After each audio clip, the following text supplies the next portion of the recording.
First of all, the EPAC TV News welcome. Si Minister Wibiramba Pagi Kangam, Uncle Kangam Sulakata Buni, Tanzama Kai, Hibidagi, Loina, Kaina.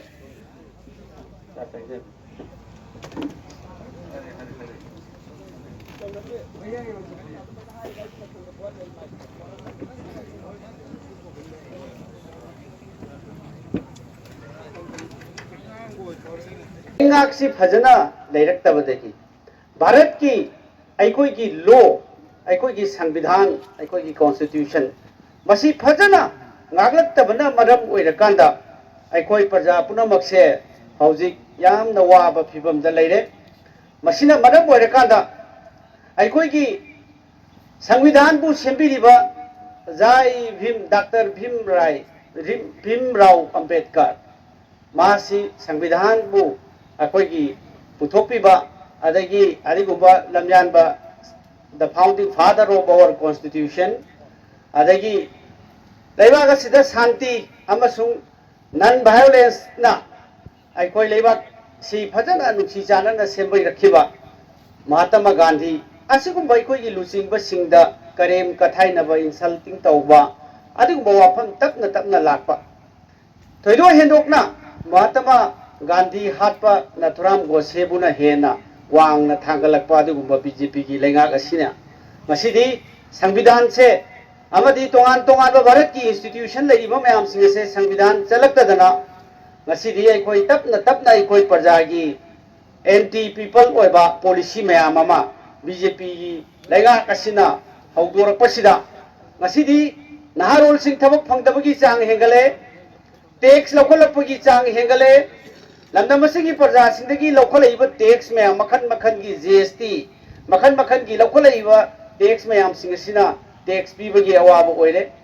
असिगुंबा मयाम की मायोक्ता लाइबा लेंगागसिना ngasiदी मणिपुर दसु 2023 दगी हौरे हाइरगा ngasi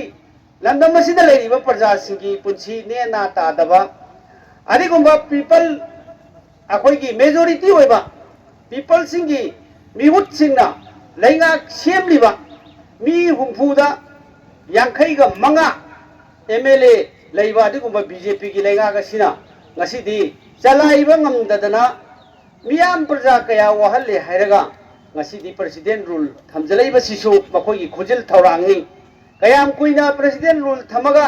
लमदमसिगी नहारुल सिंगबो लमदमसिगी हल्लमन सिंगबु लमदमसिगी प्रजा सिंगबु कयाम कुइना वहन खिगदगी ngasiदी खम थंगना वारे चाब फंगदबगी अवाबा अदगी तोंगान तोंगान बा पोचै ममल तांगबगी अवाबा ngasiदी मिपुंग खुदिमक सेनमिट loan की इकोनॉमी एक्टिविटी तपना तपना सिधरक्तुना ngasiदी मिपुंग खुदिमक यामना वाना लेरे तौगिरंब करबान मयाम सिधरे असिगुंबा इकोनॉमी एक्टिविटी अदगी सेनमिट लोन की ओइबा मयाम सिंगसी तपना तपना ngasi लेंगागसिना मियोई खर खतना नुआई याइफना लेरगा लाइरबा प्रजा सिंगना नोंमगी हेना खोइगी लाइरबा हेंगलकपा इना खुनबा बिना हेना नोंमगी अखोइगी इना खुनबा हेंगलकपगी अदिगुंबा शासन सिनदी ngasi खो यामना वारे भारत की तोंगान तोंगान मफमदगी Lakpa IAS officer IPS officer ना ngasi पीपल सिंगी मैंडेट ता खल्लबा पीपल सिंगी रिप्रेजेंटेटिव सिंगा लेंगाक शासन तौदना आईएएस आईपीएस कयाना ngasiदी लेंगाक शासन तौदना लेरे मरमसिना ngasi एकोई प्रजा सिंगी अपाम्बा the voice of the people प्रजा सिंगी आदिगुबा खोलाउ मयाम सिंगदो ngasiदी लीडर सिंगी लेंगाकी मनाकोंग योबंग मरोय आईपीएस ऑफिसर आईएएस ऑफिसर मयामना लेंगाकपा अदिगुबा खुलिंग बलेबाक अमा लेंगाक अमा ओइरबनिना ngasiदी करिगिदबा सुगुबा फिबम द लाखिबनो भारत की प्रधानमंत्री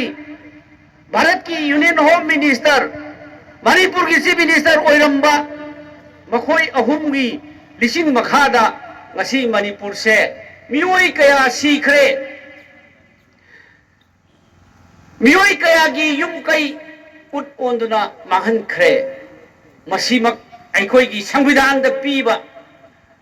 राइट टू लाइफ अखोई की मियोई बगी पुंसी कनगदबनी मियोई बगी लन थुम कनगदबनी हाइबा संविधान द पीरिबा अदिगुंबा प्रोविजन मयाम सिंगदो ngасꯤ디 ꯑꯩꯈꯣꯏ ꯂꯝꯗꯝ ꯑꯁꯤꯒꯤ ꯂꯩꯉꯥꯛ ꯑꯁꯤꯅ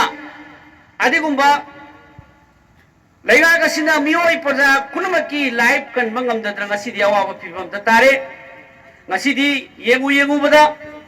ꯏꯟꯊꯣꯛꯅ ꯋꯥꯈ꯭ꯔꯦ ꯔꯤꯂꯤꯐ ꯀꯦꯝꯞꯇ ꯂꯩꯔꯤꯕ ꯄ꯭ꯔꯖꯥ ꯀꯌꯥ ꯃꯌꯥꯝꯁꯤꯡ ꯑꯁꯦ ꯃꯤ 60,000 ꯍꯦꯟꯕꯅ ꯔꯤꯂꯤꯐ ꯀꯦꯝꯞꯇ ꯂꯩꯔꯤꯕ ꯃꯌꯥꯝꯁꯤꯡ ꯑꯁꯦ ꯁꯔꯀꯥꯔꯒꯤ ꯃꯊꯧꯅꯤ सरकार ngasi relief camp da leiriba ayam singase magi mayum da halalaga magi mayum makai sarkar na sabiri hairga leigidabani adubu ngasi chahi ani fajala basida madugi wafam karimata leite se masi kanba ngamna bagi da aiwa khongjang ngasi changjalba asidagi amasung party gi leader singna wafam da satuna si paliba center gi BJP gi adagi Manipur पालंबा है BJP की लेंगाक अदुना कया साथीना destroy तौरंबा है समना है चाही अनीरोम से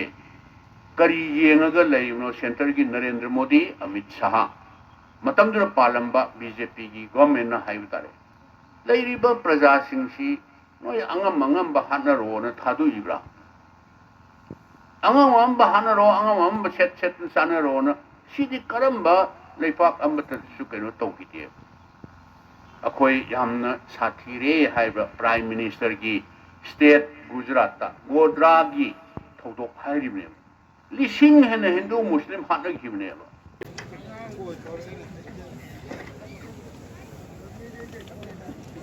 maramaduna akoi hojik thariba संविधान Kansi हाइबसी ngasi manipur da singna pothabom khamdana amasung togan ba community matam da laiba sigi chapot thorang naharol singi thase masi kan bangam nanabagi da haiba khongjang ngasi changjalba asidagi amasung party gi leader singna mafam da satuna. Hello everyone, it is IPAC TV news, a news networking channel dedicated to the cause of human rights.